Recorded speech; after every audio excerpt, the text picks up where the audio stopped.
Bu Ukrayna ilə Rusiya müharibəsi təzə başlayanda mən Putinə zəng elədim, öz tövsiyələrimi verdim.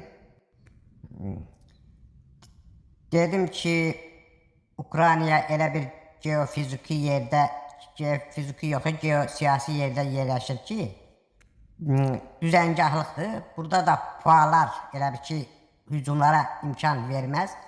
Mən bunu bilirəm də. Əgər dedim lazımdırsa sizin ordu dayansın, bizim ordu hücuma keçsin.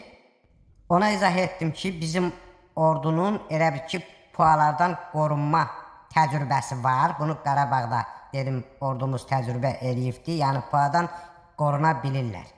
Puadan da qorunmağın yeganə yolu qaçmaqdır. Ona izah etdim ki, biz Kiyevə tez bir zamanda çata bilərik. İndi hücumla da olmasa, hardasa ağ bayraqla elə bir gedə bilərik. O da zarafata saldı. Dedi, sən biraz Makron meyillisən. Güvənməyim üçün bir əsas ver. Mən də torpaq verə biləm, əsas verəmirəm.